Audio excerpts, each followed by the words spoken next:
उन्होंने कहा अच्छा ठीक है, फिर देखते हैं तेरे इस भगवान को इसमें भी है। तो लिया उसने अपना गदा, इस खंभे को हम तोड़ते हैं, देखेंगे तेरा इसमें भगवान है या नहीं, निकलेगा तेरा भगवान को तब देखेंगे। तो वो कहते हैं, एक बहुत अच्छा सा यहाँ पर श्लोक है, मैं बोलता हूँ, सूर अनेक फिरे कण मांगत पे पद सूर पे स्वाद कहाँ, पुनि ताल मंजीरा बजाओ सो मेरा सी मतवाली सो चाल कहाँ। यानी कि सूरदास जी की तरह अनेक हुए। सूरदास जी ने जैसे नेत्रहीन होते कई लोग मांगते हैं, परंतु सूरदास थोड़ी हो गए। तो पुनि ताल मंजीरा बजावत, यानी ताल मंजीरा बजाते हैं, परंतु मेरा सी वो चाल का, मेरा जैसी भक्ति कहाँ। और सियाराम बताते हैं, कण कितने को कितनों ने लिखी, सियाराम कथा कितनों ने लिखी, पर तुलसी जैसी वह लीला कहाँ। यानी कि जैसे तुलसीदास ने लिखी, और नरसिंह बसे हर खंबन में, काड़न को प्रहलाद कहाँ।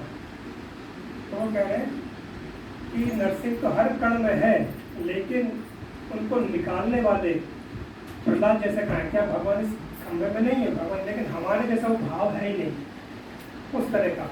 तो जब भगवान प्रकट हुए तो उसने देखा हिरण्यकशिपु ने कि ये विचित्र है कोई, पर आधा उसका तो क्या है, ऊपर गर्दन सिंह की तरह, बाकी नीचे का हिस्सा मनुष्य की तरह।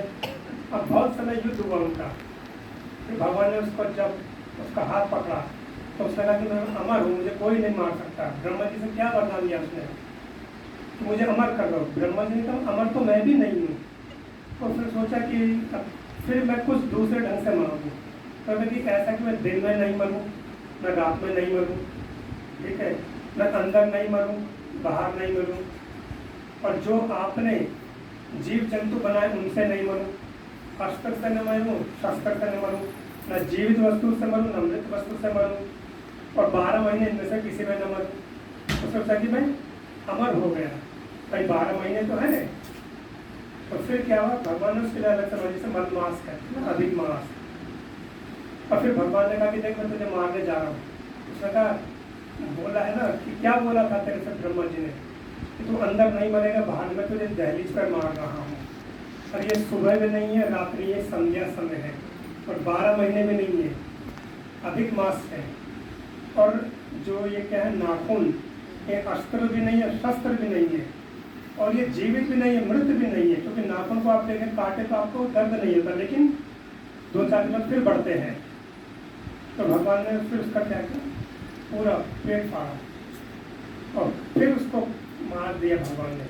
तो भगवान के क्रोध में थे, क्योंकि उनको क्रोध का था कि मेरे पुत्र के ऊपर, प्रहलाद के ऊपर इतना अत्याचार हुआ, तो वो सिंह की तरह दहाड़ रहे हैं।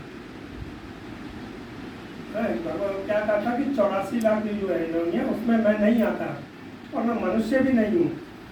मैं मनुष्य क्यों, मैं हूँ नरसिंह, नर माने मनुष्य और सिंह, आधा मनुष्य और आधा सिंह का रूप है मेरा। तो भगवान को इतना क्रोध आता कि मेरे भक्त को इतना कष्ट हुआ। तो वहाँ पर ब्रह्मा जी आए, भगवान की स्तुति करने, भगवान ने सिंह की तरह दहाड़े। तो ब्रह्मा जी भयभीत हो गए।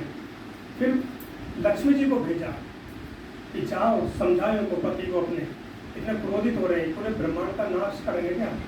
तो लक्ष्मी जी गई, तो लक्ष्मी जी को देख के भगवान नरसिंह उन्होंने जोर से गर्जना करी। तो लक्ष्मी जी भी भयभीत हो गई, ये कैसा रूप है। तो वो भी सीधा वैकुंठ लोक को चली गई। फिर नारद ऋषि, क्योंकि नारद ऋषि कौन है, गुरु ही ज्ञान देता है हमें। नारद जी ने प्रहलाद को आगे कर दिया कि जाओ तुम ही शांत कर सकते हैं इनको, और कोई शांत नहीं कर सकता।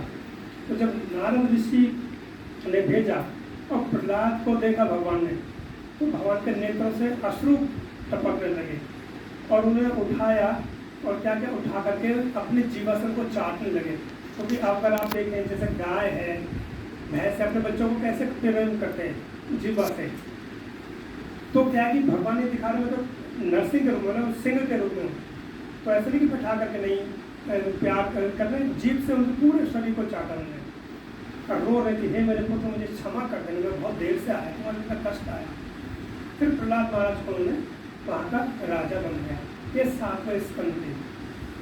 तो इसमें क्या है कि 7वें स्कंद हमारे यहाँ पर आपको 4 और 7